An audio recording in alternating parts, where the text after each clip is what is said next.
ರಾಯ್ಪುರದಲ್ಲಿ ಭಾರತ ಮತ್ತು south Africa ತಂಡಗಳ ನಡುವೆ ನಡೆದಂತಹ ಎರಡನೇ ಏಕದಿನ ಪಂದ್ಯದಲ್ಲಿ ಭಾರತ ಸೋಲಬಹುದೆಂಬ ನಿರೀಕ್ಷೆಯಲ್ಲಿ ಟೀಂ ಇಂಡಿಯಾದ ಅಭಿಮಾನಿಗಳಿರಲಿಲ್ಲ.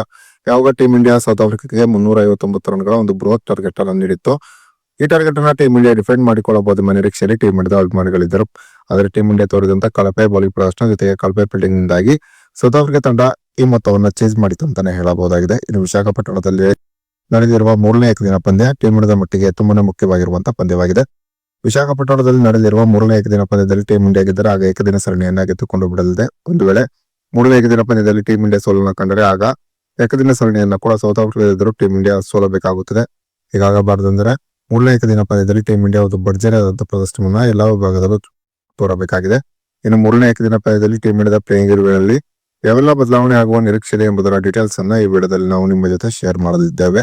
ಈ ಸುದ್ದಿಯ ಡೀಟೇಲ್ಸ್ ಅನ್ನ ಕೊಡುವುದಕ್ಕಿಂತ ಮುಂಚೆ ನೀವು ಟೀಂ ಇಂಡಿಯಾದ ಅಭಿಮಾನಿಗಳಾಗಿದ್ದಲ್ಲಿ ಈ ವಿಡಿಯೋಕ್ಕೊಂದು ಲೈಕ್ ಮಾಡಿ. ಹಾಗೆ ಟೀಂ ಇಂಡಿಯಾ ಸೌತ್ ಆಫ್ರಿಕಾದ ಎದುರು ನಡೆದಿರುವ ಮೂರನೇ ಏಕದಿನ ಪಂದ್ಯದಲ್ಲಿ ಗೆಲುವನ್ನ ಕಾಣುತ್ತದೆ ಅಂತ ನಿಮ್ಗೆ ಅನ್ಸುತ್ತದೆಯೋ ಅಥವಾ ಇಲ್ಲವೇ ಎಂಬ ನಿಮ್ಮ ಅನಿಸಿಕೆಯನ್ನ ತಪ್ಪದೇ ಕಮೆಂಟ್ ಬಾಕ್ಸ್ ಅಲ್ಲಿ ತಿಳಿಸಿ. ಕೂಡ ಸೌತ್ ಆಫ್ರಿಕಾದ ಎದುರು ನಡೆದಂತಹ ಟೆಸ್ಟ್ ಸರಣಿಯನ್ನ ಟೀಂ ಇಂಡಿಯಾ 2-0 ಅಂತರದಲ್ಲಿ ಹೀನಾಯವಾಗಿ ಸೋತಿತ್ತು.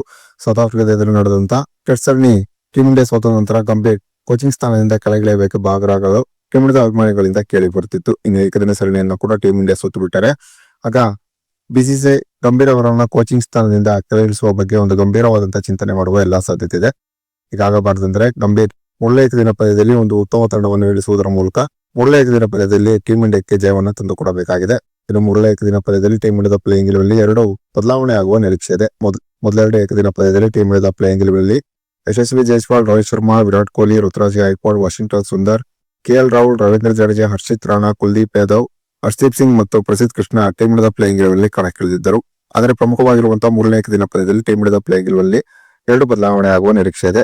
ಕಳಪೆ ಬೌಲಿಂಗ್ ಪ್ರದರ್ಶನ ತೋರುತ್ತಿರುವಂತಹ ಪ್ರಸಿದ್ಧ ಕೃಷ್ಣ ಮತ್ತು ವಾಷಿಂಗ್ಟನ್ ಸುಂದರ್ ಬದಲಾಗಿ ತಿಲಕ್ ವರ್ಮಾ ಮತ್ತು ನಿತೇಶ್ ರೆಡ್ಡಿ ಟೀಂ ಇಂಡಿಯಾದ ಪ್ಲೇಯಿಂಗ್ 11ಗೆ ಬರುವ ಎಲ್ಲಾ ಸಾಧ್ಯತೆ ಇದೆ. ಇನ್ನು ಏಕದಿನ ಸರಣಿಯಲ್ಲಿ ಟೀಂ ಇಂಡಿಯಾದ ನಾಯಕತ್ವದ ಜವಾಬ್ದಾರಿಯನ್ನು ಹೊತ್ತಿರುವಂತಹ ಕೆಎಲ್ ರಾಹುಲ್ ಏಕದಿನದಲ್ಲಿ ಟೀಂ ಇಂಡಿಯಾವನ್ನು ಉತ್ತಮವಾಗಿ ಮುನ್ನಡೆಸಿರುವಂತಹ ದಾಖಲೆ ಇದೆ. ಇನ್ನು ಕೆಎಲ್ ರಾಹುಲ್ಗೆ ಸಾಥ್ ನೀಡಲು ರೋಹಿತ್ ಶರ್ಮಾ ಮತ್ತು ವಿರಾಟ್ ಕೊಹ್ಲಿ ಇದ್ದೇ ಇದ್ದಾರೆ. ಸರಿಯಾದ ಸಮಯದಲ್ಲಿ ಇವರಿಬ್ಬರು ಕೆಎಲ್ ರಾಹುಲ್ಗೆ ಸರಿಯಾದ ಸಲಹೆಗಳನ್ನು ನೀಡುತ್ತಿರುತ್ತಾರೆ. ಹೀಗಾಗಿ ಪ್ರಮುಖವಾಗಿರುವಂತಹ ಮೂರನೇ ಏಕದಿನ ಪಂದ್ಯದಲ್ಲಿ ಟೀಂ ಇಂಡಿಯಾ ಒಂದು ಉತ್ತಮವಾದ ಪ್ರದರ್ಶನ ತರುವುದರ ಮೂಲಕ ಮೂರನೇ ಏಕದಿನ ಪಂದ್ಯವನ್ನ ಟೀಂ ಇಂಡಿಯಾ ಗೆಲ್ಲಬಹುದೆಂಬ ನಿರೀಕ್ಷೆಯಲ್ಲಿ ಟೀಂ ಇಂಡಿಯಾದ ಅಭಿಮಾನಿಗಳಿದ್ದಾರೆ.